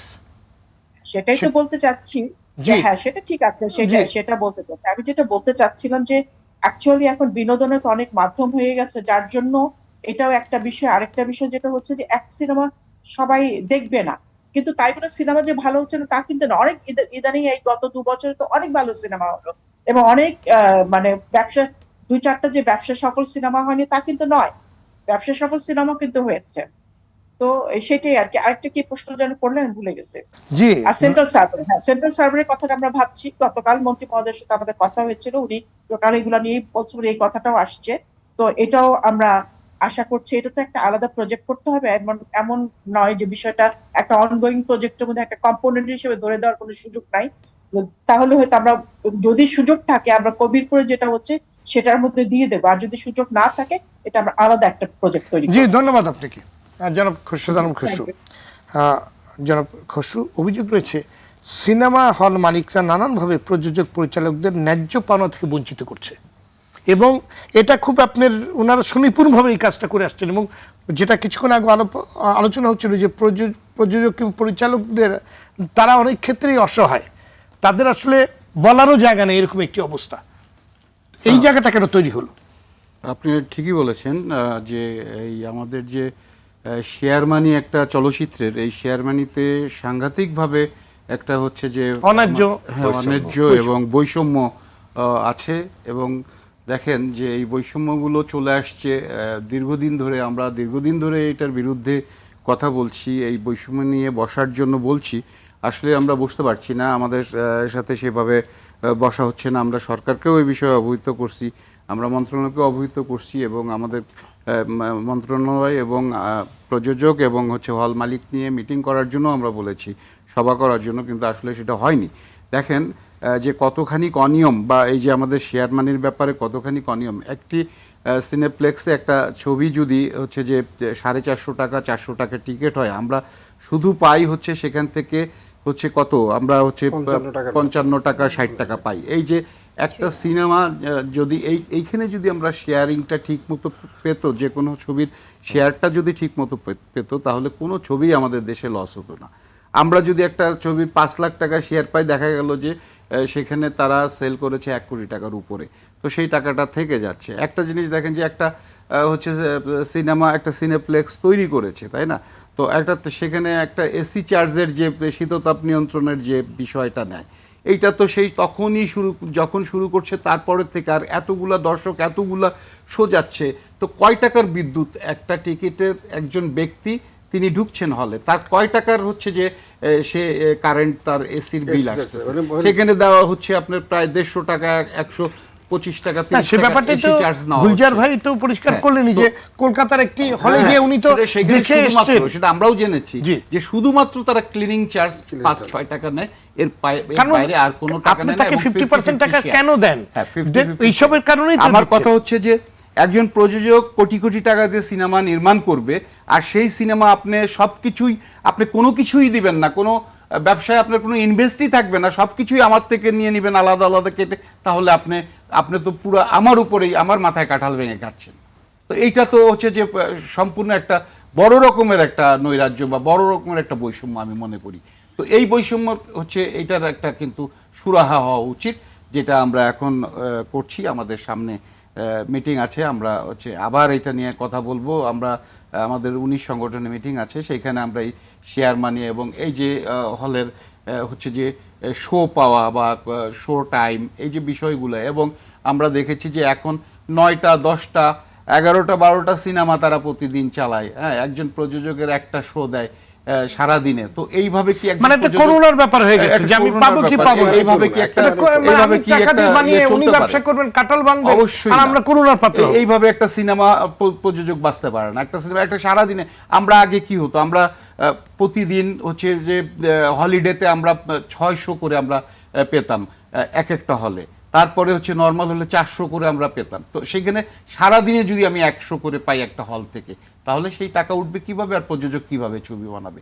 সেই জায়গা থেকেও কিন্তু প্রযোজকরা পিছায় যাচ্ছে, সেই জায়গা থেকেও কেউ আর ইনভেস্ট করার সাহস পাচ্ছে না। আর পৃথিবীতে আপনি বলবেন যে আমাদের চলচ্চিত্রের যে ব্যবসা, পৃথিবীতে এমন কোনো দেশ নাই যে এরকম একটা ব্যবসা আছে যে আপনি 100 টাকা ইনভেস্ট করলে আপনার যদি লস হয় 20% লস হবে, 30% লস হবে, কিন্তু 100 টাকা ইনভেস্ট করে আমাদের এই দেশের সিনেমায় 100 টাকাই লস। এইটা কোন দেশে আছে এই ব্যবসা? এই ব্যবসা তো পৃথিবীর কোথাও নেই, তো আমাদের এইখানে আছে। তারপরেও আমাদের আশাদ আদনান বলেছে যে আমরা আসলেই পাগল বলে, আমরা সিনেমার পাগল বলে, আমরা সিনেমাকে ভালোবাসি বলে আমরা আসলে এখনো টিকে আছি, এগুলো করছি, লস করেও আমরা করছি। তো সেইটার খুবই হচ্ছে যে সময় আসছে এখন আমাদের এই শেয়ার মানির ব্যাপারে আমাদের তাদের সাথে আমাদের এই বন্টন নিয়ে বসা এবং এটা ঠিক করা, এটা সুরাহা করা।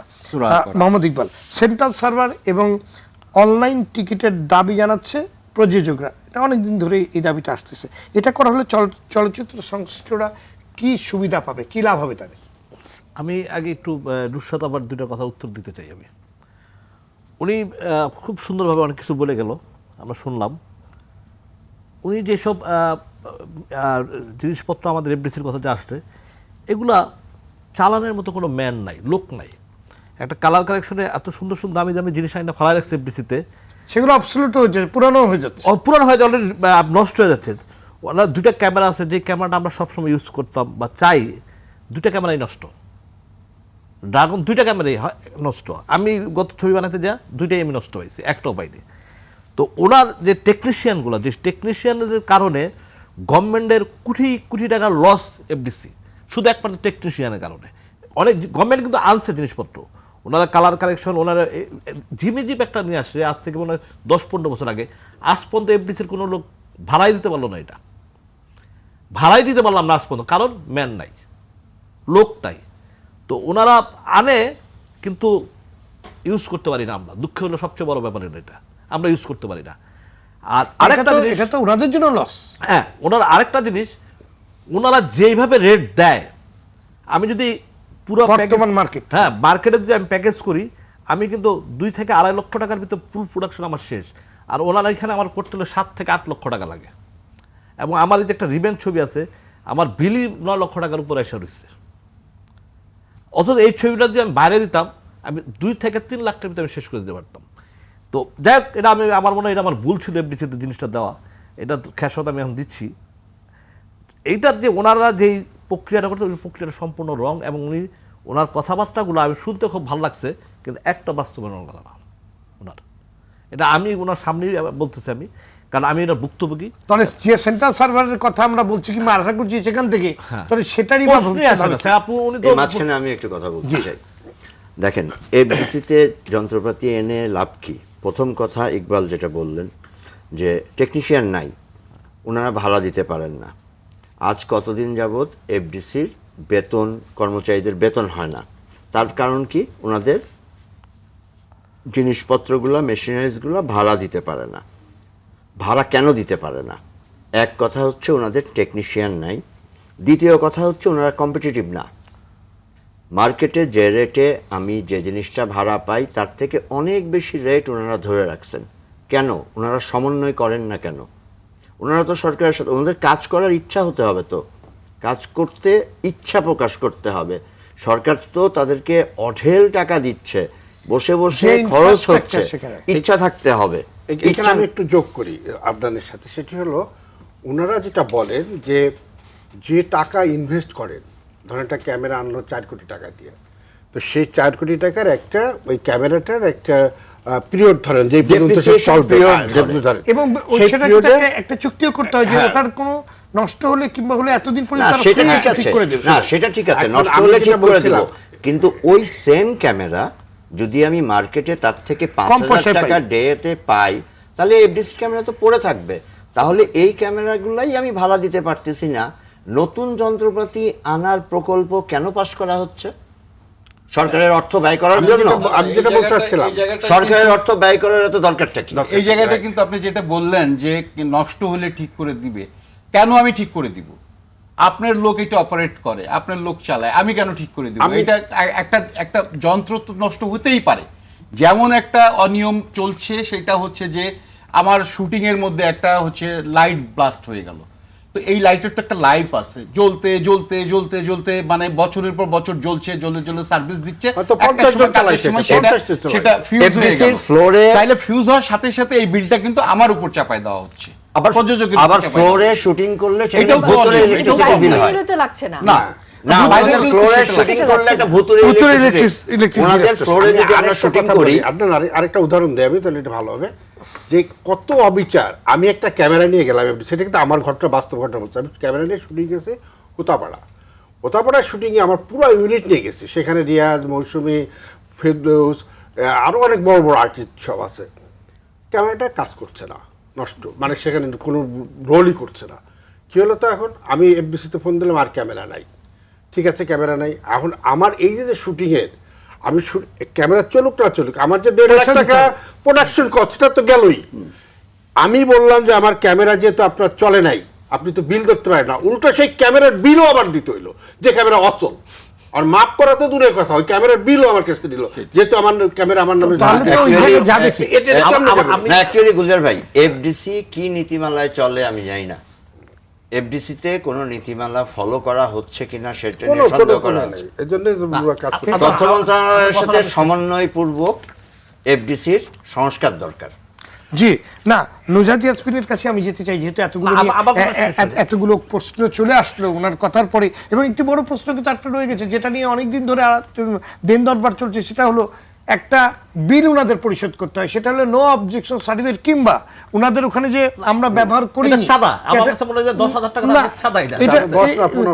মানে চাঁদা, এবং এটা উইদাউট এনি রিজন, এবং উইদাউট দ্যাট পেপার তুমি সেন্সরে জমা দিতে পারবা না। আমি কোথাও কাজ করি নাই, ওনাদের কিছু নেই নাই, ওনার ইভেন কি প্রিমিসেসে আমি ঢুকিও নাই, আমি শুটিং সব বাইরে, কিন্তু ওনার কাছ থেকে একটা এনওসি নিতে আমরা হবে। 50,000 টাকা দিয়ে আমরা নুজাত ইয়াসমিনের কাছে যেতে চাই। আমরা নুজাত ইয়াসমিন আপনার কাছে যা মানে আপনি বলার পর অনেকগুলো প্রশ্ন চলে এসেছে, আপনি যদি একটু অ্যাড্রেস করেন। আচ্ছা, ঠিক আছে। প্রথম কথা হলো, ইকবাল যেটা বলেছেন আমাদের যন্ত্রপাতির পিছনে মানুষ নাই, এটা ঠিক। কারণ হচ্ছে আমাদের যে ম্যান পাওয়ারে, যে ম্যান পাওয়ার স্ট্রাকচার এখন আমরা চলি, তখন এই স্ট্রাকচারটা ছিল ম্যানুয়াল যুগে। তখন অনেকগুলো জনবল তখন দরকার পড়ে নাই, কারণ নতুন মেশিনারিজ এর কারণে যেটা দরকার সেটা আসলে তখন ছিল না। এই যে জনাব আদনান যে প্রশ্নটি আপনাকে করেছিল যে আপনার এগুলাই মেনটেন করার লোক নাই, এগুলো দেখভাল করার লোক নাই, তাহলে আপনি এত বড় প্রজেক্টে আবার নতুন করে জিনিসপত্র কিনতেছেন, তাহলে কেন? আসছি, আমাকে বলতে দেন। তো এখন যারা এই মেশিন গুলো চালায় কিন্তু তারা লোক নিয়ে এসে করে, তো হয়তো আমাদের লোক থাকলে অনেক বেশি হতো, সেটা হয় না। এটা হলো একটা। আরেকটা প্রশ্ন ছিল দাম। আমাদের দাম যেটা সবাই বলে আসছে, আমি এখানে অনেক দিন আছি, সবাই বলে আসছে যে আমাদের হচ্ছে দাম বাইরে অনেক কম, কিন্তু কেউ কখনোই কোনো পেপার দেননি। এখন আমি দরকার কি, পেপারে এখন দিতে পারবো। আচ্ছা, এনে দিবেন, আপনাদের তো বলা হচ্ছে। এবং সোহান ভাইকে অন্তত আমাকে বলতে দেন, সোহান ভাইকে এইটা যখন বলে গেছেন তখন তাকে চাওয়া হয়েছিল, আমাদের কিন্তু উনি দিতে পারেননি। আমাদের এক্সিস্টিং যে রেটে যে আমরা চলছি, আমি সেটা ব্যাক করে দেখেছি, আমি পিছনে গিয়ে দেখেছি, কারণ তখন যে কমিটিটা এটা রেট। আচ্ছা, এখানে তাহলে আমি একটা কথা বলি, আপনাকে কেউ পেপার দিতে পারেনি যে আপনাদের থেকে কম প্রাইস বাইরে, তাহলে আপনার ইকুইপমেন্ট ভালো হয় না কেন? আমি আপনাকে জবাব দিচ্ছি, সেটা হচ্ছে আচ্ছা, যেটার বেসিসে এখন আমরা যেটা চলছে, যে এক্সিস্টিং যে রেটটা, সেটা অন্তত আজকে থেকে 4-5 বছর আগেকার রেটে চলছে। তখন যে রেটটা করা হয়েছিল, আমি কমিটিটা ফিরে গিয়ে দেখলাম সেই রেটে অনেকেরই দেওয়া আছে, এটা প্রযোজক পরিচালক সমিতির সদস্যরা ছিলেন, তাদের দেওয়া রেট ছিল, তাদের দেওয়া রেটেরও কম রেট এটা করা হয়েছে। আমি গুলজার ভাইকে বলবো উনি কালকে যেন আমার অফিসে যান, আমি ওনাকে এটা দেখাবো। এখানে ওনারও প্রপোজাল ছিল, সেখানে সোহান ভাইয়েরও ছিল, এটা আমি কিন্তু দেখেছি। এটা হলো একটা। আরেকটা কথা হচ্ছে প্যাকেজের যে কথাটা বলেছেন, একটা প্রাইভেট প্রতিষ্ঠান আর একটা গভর্নমেন্ট প্রতিষ্ঠান তো প্যাকেজ করতে পারে না, প্যাকেজ তো ছিল না, প্যাকেজের বিষয় তো ছিল না। আপনার কথা ধরা যাক, আপনি হয়তো 10 লাখ টাকা একটা প্রাইভেট জায়গায় কাজ করবেন, বা 1 লাখ টাকারই করলেন, সেই প্রাইভেট ব্যক্তিটা আপনাকে ইজিলি হয়তো এক্সেম করে দিতে পারে 20,000 টাকা, ইজিলি পারে, তার সম্পূর্ণ এখতিয়ার তার। এটাকে এফডিসি পারবে, এফডিসি কে সে নিতে পারার মধ্যে আছে? এটা তো নাই। আমরা যখন আপনাদের এই কথার প্রেক্ষিতে আমরা নতুন যেটা তৈরি করেছি, সেটা আমরা বলেছি যে একটা সার্টেন পিরিয়ড, একটা সার্টেন অ্যামাউন্ট পর্যন্ত করলে তাহলে এত পার্সেন্ট এক্সাম দেওয়া হবে, এরকম করতে করতে আগাতে থাকবে। সেটা যখন পাশ হয়ে যাবে তখন আপনার এই সুযোগটা আপনারা পাবেন। দ্বিতীয় আরেকটা কথা বিষয় যেটা ছিল এনওসির বিষয়টা, আপনারা জানেন এফডিসি একটা কর্পোরেশনে কিন্তু প্রতিটা কাজের জন্য সার্ভিস চার্জ আছে। আমরা এনওসিটা আপনারা আমাদের কাছে, যদি আমরা তো আপনাদেরকে বাধ্য করি নাই, এনওসি আমাদেরকে নিতে হবে। সেন্সর বোর্ডের কাছে, সেন্সর বোর্ডের রিকোয়ারমেন্ট হচ্ছে একটা আমাদের এনওসি নিতে হবে। আমরা একটা এনওসির জন্য আমরা 15,000 টাকা নেই, এটা আগে একটা সময় আমি যতটা জানি 25,000 টাকা ছিল, এখন যে 15,000, দাঁড়ান আমি বলি, আমাকে একটু বলতে দেন। এখন যেটা আছে সেটাতে আমাদের প্রপোজাল ছিল আরো অনেক বেশি। আমরা মন্ত্রী মহোদয় বলাতে আমরা কোনো কাজ করছি যে এফডিসিতে আমাকে 15,000 টাকা দিতে হবে? না আপনি এনওসি কি না, আমার তো একটা সার্ভিস TNC না দিলে আপনি সেন্সর এভাবে রাখছেন কেন? আর আপনি থাকা অবস্থায় এফডিসি তে কয় গুণ দাম বাড়ছে? আপনি থাকা অবস্থায় এফডিসি তে একটা আপনি এফডিসি থাকা অবস্থায় কত গুণ দাম বাড়ছে বলেন? কথা 2 লাইন লিখে দিয়ে একটা এনওসি দিবেন, তার জন্য এটা ফলোর বাড়ছে আপনার মানে কত টাকা? আপনি দেখেন, আপনি নিশ্চয়ই চিন্তা করেন। শুধু ছবি না, এটা শর্ট ফিল্ম বানালেও দিতে হবে, একটা না, এখানে আরেকটা কথা উনি বললো এফডিসিতে তো এই নীতিমালা নাই। আচ্ছা, নীতিমালা কি মানুষের জন্য নাকি নীতিমালা? না, এটা নীতিমালা তো মানুষের জন্য। উনি তখন তা নীতিমালা তো চেঞ্জ হতে পারে, নীতিমালা চেঞ্জ করার ইচ্ছে হতে পারে। 1 লাখ 3000 টাকার ফলোর কাজ করার 15000 টাকা বাড়া রাখছে, নীতিমালা 10000 টাকা বাড়া হতে রাখছে। পারে। ওনাকে কথা বলতে দিতে হবে। উনি সবাই মিলে আপনারা মানুষের জন্য নীতিমালা, জি, জি। মানুষের উপকার করার জন্য নীতিমালা। নুজাদ আমাকে একটু ইয়াসমিন, বলতে দেন, আপনারা জি, যদি বলুন। মনে করেন না না যে আপনি বলেন আপনারা যদি মনে করেন যারা বলছেন এইটা তো আমার কোনো ব্যক্তিগত বিষয় না, এই জিনিসগুলো আমার ব্যক্তিগত পকেটেও আসে না। এখন যদি এরকম অ্যাটিটিউড থাকে সবার যে এফডিসি কে অ্যাটাক করে কথা বলে, তাহলে তো হতেই পারে। না না না তো আমার- এফডিসি কে অ্যাটাক করে কেউ বলছে এফডিসি না আমাদেরকে দূর করে দিছে, এফডিসি কে আমরা অ্যাটাক করি নাই। এটা ব্যাপারটা হয়েছে হলো, জিনিসটা হলো গিয়ে কতটুকু নৈতিক কতটুকু অনৈতিক, কিংবা এটা আসলে যে আচ্ছা শুনেন, আপনারা বলেন এটা তো একটা কর্পোরেশন, এটা তো সার্ভিস চার্জ আছে প্রতিটা। না না আমরা তো কোনো সার্ভিস নেইনি, কেউ তো এখান থেকে সার্ভিস নেয়নি। তাহলে আপনারা এক পাতার চিঠি দেওয়ার জন্য 400 টাকা নিতে পারেন, 200 টাকা নিতে পারেন। আচ্ছা ঠিক আছে, এটা যদি তাই মনে হয় আমাদের এটা একটা বঞ্চনার একটা নির্দেশনা আছে, তারই প্রেক্ষিতে না হয় নিবে না, আমরা আমাদের কাছে আপনার এনওসি নিয়ে না, বা মন্ত্রণালয় যদি বলে যে না তোমরা টাকা দিবা, কোনো ফি হবে না, নিবেন না। এটার জন্য উদ্যোগ নিতে হবে তো, এটার জন্য উদ্যোগ নিতে হবে। জি, এটার জন্য উদ্যোগ নিতে হবে, কাউকে তো আগেই আসতে হবে। আপা আরেকটি প্রশ্ন আপনার কাছে, যে এফডিসি তো মনে করেন আবার নতুন করে সাজছে, অনেক বড় উদ্যোগ নেওয়া হচ্ছে, অনেক টাকা লগ্নি করা হচ্ছে, সেখানে বড় ইনভেস্টমেন্ট দেওয়া হচ্ছে, কিন্তু মূল যে জায়গাটা আমরা বুঝতে পারছি টেকনিশিয়ান নাই, তাহলে দক্ষ জনবল নাই। তো আপনি দক্ষ জনবল তৈরি না করে, এখন পৃথিবী তো মানে অনেক দূরে, অনেক দ্রুত গতিতে চলছে, অনেক দূরে চলে গেছে। এখন নতুন আমি মেশিন কেন জিনিসপত্র কিনবো, আমার সেগুলো চালানোর লোক নাই, দক্ষ লোক নাই, মেইনটেনেন্স করার লোক নাই, তাহলে আমি কি মানে কিসের উপর দাঁড়িয়ে আমি আবার এই সংশোধিত অর্গানোগ্রাম তৈরি করা হচ্ছে, সরকার সংশোধিত অর্গানোগ্রাম তৈরি করা হচ্ছে। এটা স্টার্ট হওয়ার আগে অর্গানোগ্রাম রেডি হয়ে যাবে, তখন নতুন লোক রিক্রুট করবে। এখন আমাদের কোনো প্রশিক্ষণ একাডেমির কথা কি আপনারা চিন্তা করছেন? কারণ এফডিসি কিন্তু একটা প্রশিক্ষণ একাডেমি হতে পারে, যেখান থেকে সব সময় প্রশিক্ষণ চলবে। কারণ আমরা জানি প্রতিটা ইকুইপমেন্ট কিন্তু খুব দ্রুত চেঞ্জ হয়ে যাচ্ছে। আজকে যে আপনি মানে 200 কোটি টাকা দিয়ে ইকুইপমেন্ট কিনে নিয়ে আসবেন, সেটা কিন্তু আর 2 বছর পর চেঞ্জ হয়ে যেতে পারে। এবং আপনি যে লোকটা চালাবে তাদেরকে অতখানি দক্ষ হতে হবে যে এদের সাথে দৌড়ানো। মানে আমরা কিন্তু প্রযুক্তির কথা বলছি, কিন্তু প্রযুক্তি কিন্তু প্রতিদিন দৌড়াচ্ছে, এখন হাঁটছে না, এত দ্রুত চেঞ্জ হচ্ছে। এবং যন্ত্রপাতিগুলোও কিন্তু সেটার সাথে সাথে তার মানে নতুন কিছু আনছে, তাকে এখানে অ্যাডাপ্ট করতে হবে। কাজে এখানে গবেষণা এবং একাডেমি এটা অত্যন্ত জরুরি। সে ব্যাপারে আপনারা আসলে কতখানি, আপনি তো একটা অর্গানোগ্রামের কথা বলেন, অর্গানোগ্রাম একটা জিনিস, কিন্তু প্রশিক্ষণ কিংবা গবেষণা একাডেমির যেটা কাজ, সেইটা কতটুকু এফডিসি করছে? অর্গানোগ্রামের আন্ডারই হচ্ছে জনবল কাঠামো হবে, জনবলটা অর্গানোগ্রামের আন্ডারই হবে। এবং কথার কথা, এখন যেমন আমাদের কোনো ক্যামেরাম্যান নাই, ডেজিগনেটেড কোনো ক্যামেরাম্যান নাই। এখন একটা নতুন একটা ক্যামেরা আনলে, যেখানে সব অর্গানাইজেশনে যেটা হয়, কোনো আপনি নতুন ইকুইপমেন্ট আনলে পরে ওই ইকুইপমেন্ট আনার সময় একটা প্রভিশন থাকে যে ওই প্রতিষ্ঠানে ওই ইকুইপমেন্ট চালাবেন যারা, তাদেরকে একটা ট্রেনিং দিয়ে যায়। এটা ওইটার মধ্যে বলাই থাকে। এবং পরবর্তীতে যখন একই ইকুইপমেন্ট হয়তো নতুন ভার্সনে আসবে, তখন কিন্তু আবার ট্রেনিং দিবে।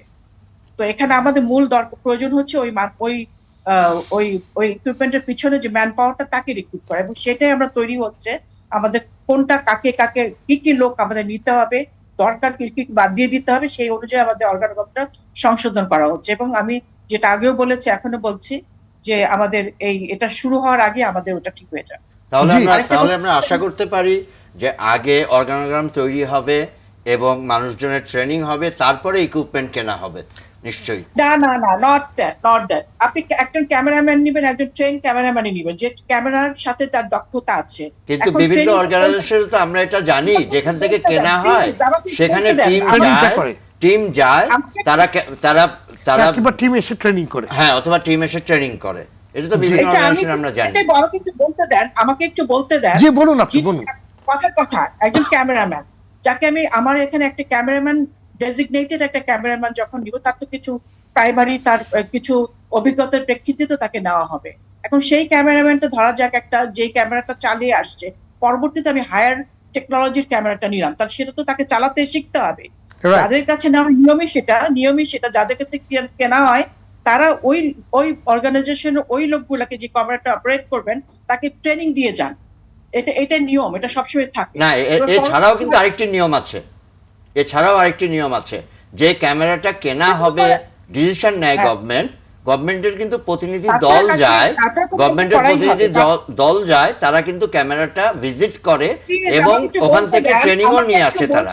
প্লিজ আমাকে এটা বলতে দেন। একটা ডেজিগনেটেড এখন এই মুহূর্তে আমি একটা ক্যামেরা ট্রেনিং কাকে দিব? আপনি বলেন, কয়েকদিন আগে ওয়ার্ল্ড ব্যাংকের একটা ট্রেনিং আসলো, যেই ট্রেনিং গুলো সে দিবে, তারা যায়, তাকে যে আমি একটা নমিনেট করব, সে যদি ডেজিগনেটেড লোকটা আমার না থাকে, তাহলে আমি কি কেন জি জি না, এটা তাহলে ডিডিবি কেন সংশোধন করা হচ্ছে? আমি একটু বলি, আমার ডেজিগনেটেড লোকই নাই। ওনাকে আমরা সবাই মিলে ধরছি। আমি একটু বলি, না ওনাকে ধরছি না। না, বলেন, একটা মিনিট প্লিজ, একটা মিনিট।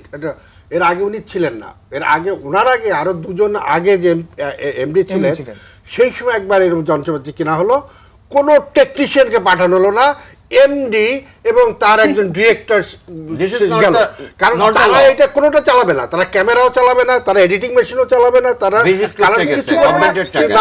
ওটা কিনতে গেছে, ওটা শিখতে গেছে, কিন্তু একজন টেকনিশিয়ানকে পাঠানো সেখানে। নিয়মের কারণেই তো এইগুলো সব পঞ্জীভূত হয়েছে। যে আমি আপনার কাছে একাডেমি এবং আপনার একটা ট্রেনিং সেন্টার কিংবা যেখান থেকে গবেষণা হবে, রিসার্চের জায়গা, যেটা মানে এত বড় ইনফ্রাস্ট্রাকচারের একটা জায়গা, সেই জায়গার উদ্যোগটা আপনাদের কতটুকু রয়েছে যে ওখান থেকে গবেষণা হবে, ওখান থেকে ট্রেনিং সেন্টার হবে, সবাই এখান থেকে উপকার পাবে, ব্যাপারটা যদি আমাদের বলেন। এখন আমাদের যে ট্রেনিং সেন্টারটা, আমরা ঠিক এটাও তো একটা মানে আপনার একটা অর্গানাইজেশনের চরের উপর ডিপেন্ড করে, সেই চরে বলা থাকে সে কি করবে, কি কাজ সে করতে পারবে। তো আমাদের নতুন একটা একটু চেঞ্জ হচ্ছে, টোটালটা চেঞ্জ করা যাবে না, সেখানে আমরা ট্রেনিং এর কথা বলেছি, কিন্তু আমরা সম্ভবত খুব ওয়াইড রেঞ্জের ট্রেনিং এ আমরা যাব না, কারণ আমাদের, আপনারা জানেন আমাদের বিসিটিআই আছে, বিসিসি একটা প্রতিষ্ঠান আছে, নিমকো একটা প্রতিষ্ঠান আছে, সুতরাং আমরা সম্ভবত ওয়াইড রেঞ্জের ট্রেনিং এ এখন যাব না। আমাদের যেহেতু একই আমব্রেলার নিচে আমরা আছি, আমরা সেখানে ট্রেনিং করাবো। জি ধন্যবাদ আপনাকে রোকেয়া প্রাচী। একদম 1 মিনিটে যদি আমাদের হাতে আমরা আসলে এমন কমায় আছি, পরামর্শটাই শুনবো, পরামর্শটাই বলতে চাই। আমার এখন পরামর্শ এত জটিল সব বিষয়। আমি সিনেমা হলের কথায় আসি, মানে যে সিনেমা হলগুলো এখন আমরা চিহ্নিত করতে পারছি, যেগুলো বিধ্বস্ত অবস্থায় আছে, চলে না, যেগুলোতে মানুষ যেতে পারে না, তো সেই এলাকার ডিসি, এমপি এবং স্থানীয় প্রশাসনিক যারা আছেন, তো তাদের তো প্রত্যেকটা জেলার জন্য, জেলার উন্নয়নের জন্য বরাদ্দ দেওয়া থাকে, ধরেন যুক্তিসঙ্গত কারণেই। তো সেই এলাকার সকল স্থাপনা, সকল জনস্বার্থে ব্যবহৃত সকল কিছুই কিন্তু উন্নয়নের বাজেটের মধ্যে পড়ে এবং সেটা করতে বাধ্য থাকেন। তো সিনেমা হলগুলো আনফর্চুনেটলি ব্যক্তি মালিকানাধীন থাকার কারণে এটিকে সবসময় আলাদা করে ফেলা হয়। কিন্তু সিনেমা হল যদি ব্যক্তি মালিকানাধীনও হয়, সেটা কিন্তু রাষ্ট্র এবং সাংস্কৃতিক পরিমণ্ডলের সাথে সম্পৃক্ত, জাতি গঠনের ক্ষেত্রে সম্পৃক্ত। সে কারণে কিন্তু সেই যুক্তিতে ডিসি থেকে শুরু করে এমপি, চেয়ারম্যান, তাদের যে বরাদ্দ থাকে তার মধ্যেই কিন্তু এটা সংস্কারের কাজটি পড়ে যায়। তা আমার মনে হয় যে আমাদের এখন একটু সব কাজ বাদ দিয়ে, সিনেমা বাদ দিয়ে, আপনি বড় বড় সিনেমা বানাচ্ছেন, গেম চেঞ্জার হয়ে গেছেন আপনারা, এত সিনেমা মানে যে সিনেমাগুলো করেছেন তাতে কিন্তু আজকের বাংলাদেশে কিন্তু সিনেমার মার্কেট চেঞ্জ হয়েছে। সত্যি কথা, আমরা ইতিহাসে আপনাদের নাম লেখা থাকবে। আগামী 2-4 বছর আমরা সিনেমা না বানিয়ে এই 150 জন সংসদীয় এলাকার যে এমপি, যারা এমপি, চেয়ারম্যান, ডিসি সাহেব যারা আছে, তাদেরকে ডেকে নিয়ে আসেন। আপনার কেমন বাংলাদেশ চাইতে, যে ভাই আপনার এলাকায় অন্য সকল উন্নয়নের সাথে, মসজিদ মন্দির সকল কিছু বানানোর সাথে আপনার বরাদ্দ থেকে, এবং যে বরাদ্দ থাকে, মানে যে বরাদ্দটা থাকে ওই আমি আমার এলাকার জন্য বলছি, আমি মসজিদ মন্দির সব জায়গায় গেছি, একটা এলাকায় প্রত্যেকটা জনপ্রতিনিধির কাছে যে বরাদ্দটা থাকে, 1 বছরের বরাদ্দের 10 ভাগের 1 ভাগ দিয়ে প্রত্যেকটা জেলে একটা সিনেমা হল করে ফেলা সম্ভব। সিনেমা হল হলো না, সেটা কিন্তু হচ্ছে না, মানে সেটাকে আমরা যে সিনেমা হল চাই, যে কমপ্লেক্স চাই, যে আধুনিক। আপনি আজকে মডেল মসজিদে আমরা নামাজ পড়ি, আমাদের সিনেমা হল তো মডেল সিনেমা হল হবে ভাই।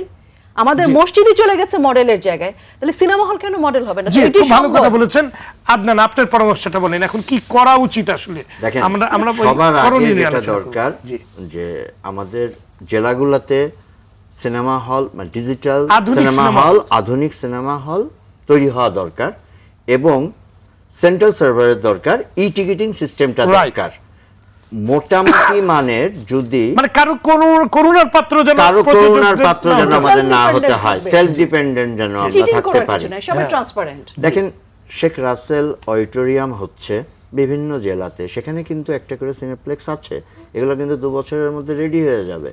কিন্তু ঘুরে ফিরে ওখানে কিন্তু একটাই গ্রুপের দৌরত্ব, তারাই কিন্তু ওগুলো আবার ইজারা নিচ্ছে এবং কন্ট্রাক্ট করবে। কন্ট্যাক্ট করবে।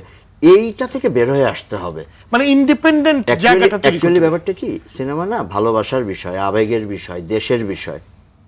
মাননীয় প্রধানমন্ত্রী জননেত্রী শেখ হাসিনা ভালোবেসেই তো মুজিব একটি জাতির উপকার বানিয়েছেন। কেন উনি সিনেমা বানিয়েছেন? উনি তো সিনেমা বানিয়েছেন, গভর্নমেন্টকে বলেছেন বানাতে, তার মানে উনি সিনেমা ভালোবাসেন। আমাদেরও ভালোবাসতে হবে, আমাদের ওন করতে হবে সিনেমাকে। আমরা আজকাল ওন করি না, আমরা আমাদের সংস্কৃতিকে ভুলে গেছি। না, বঙ্গবন্ধু তো নিজে অনুধাবন করেছিলেন যে এত বড় ভারতীয় সিনেমার বাজারের পাশে আমাদের ওনার হাত দিয়েই তো আমরা আসলে- FDC আমরা কিন্তু ওনার সেই জন্যই তো হিন্দি আজকের সিনেমার সাথে FDC আমরা কম্পিট করতে পারবো না। এখন দেখা যাচ্ছে যে এই সুযোগ নিয়ে হঠাৎ করে হিন্দি সিনেমা, আমাদের অনেক সিনেমা না, কিন্তু হিন্দি মার সিনেমা খেয়েছে। চলুক, না, চলুক, সেটা- কিন্তু ভালোবাসা। না, শোনেন, না, সেটা ব্যবসা, বাংলা সিনেমাকে ব্যবসা- নামিয়ে দিয়ে নয়। না, ব্যবসা একটা জিনিস, সিনেমার প্রতি ভালোবাসা একটা জিনিস। ব্যবসা আপনি অবশ্যই করবেন, কিন্তু একটু ভালোও তো বাসেন। রাইট। আর সিনেমা হলটা সিনেমা আমার হলে এটাই হতে দাম। হবে, আমার কথা কি অন্য এখানে কারো জানেন? ঘরে গিয়ে সিনেমা এই দেখানো যে- যাবে না। এই যে কথাটা উঠছে যে বঙ্গবন্ধুর হাতে তৈরি ইন্ডাস্ট্রি, এটাকে বাঁচানোর দায়িত্ব অন্তত আওয়ামী লীগের নেতাদের।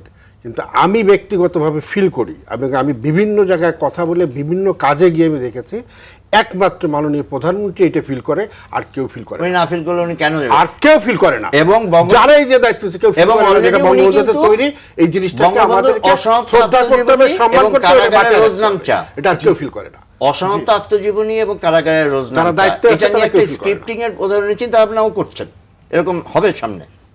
জি, অবশ্যই হওয়া উচিত। অনেক ধন্যবাদ। নিশ্চয়ই চলচ্চিত্রের সুদিন ফিরবে, যারা প্রযোজক তারা লগ্নিকৃত টাকা ফিরে পাবে এবং আমার মনে হয় একটা উদ্যোগের প্রয়োজন এবং সম্মিলিত একটি উদ্যোগের প্রয়োজন, যেটার খুব অভাব আমরা ফিল করছি।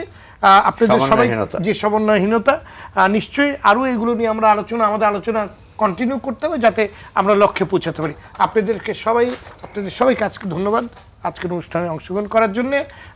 নিশ্চয়ই ভবিষ্যতে আরও এরকম কোনো আলোচনা আপনাদেরকে আমি পাবো। দর্শক, ধ্বংসের দ্বার প্রান্তে দাঁড়িয়ে থাকা চলচ্চিত্রের সুদিন ফেরাতে হলে সবার আগে অংশীজনদের দলাদলি বাদ দিয়ে এক টেবিলে বসে করণীয় ঠিক করতে হবে। দেশীয় শিল্প সংস্কৃতি ঐতিহ্য টিকিয়ে রাখার পাশাপাশি দেশে সুস্থ বিনোদনের ব্যবস্থা করতে সরকারকে চলচ্চিত্র খাতে বিনিয়োগ করতে হবে, ডিজিটালাইজড করতে হবে, সারা দেশে প্রতিটি জেলায় সর্বাধুনিক সিনেমা হল তৈরি করতে হবে, প্রযোজকদের লগ্নিকৃত টাকা ফেরতের নিশ্চয়তা বিধান করতে সেন্ট্রাল সার্ভার সিস্টেম তৈরি করতে হবে, সিনেমার টিকিট শতভাগ অনলাইন ভিত্তিক করতে হবে, চলচ্চিত্রের প্রযুক্তির ব্যবহার বাড়াতে হবে, এখানে দক্ষ প্রযুক্তি বান্ধব জনবল তৈরিতে প্রশিক্ষণ একাডেমি গড়ে তুলতে হবে, স্মার্ট বাংলাদেশের চলচ্চিত্রকেও স্মার্ট করে গড়ে তুলতে হবে। দর্শক, আজ এ পর্যন্তই। আগামী সপ্তাহে আবারও দেখা হবে। সে পর্যন্ত সবাই ভালো থাকুন, সুস্থ থাকুন। সঙ্গে থাকার জন্য ধন্যবাদ।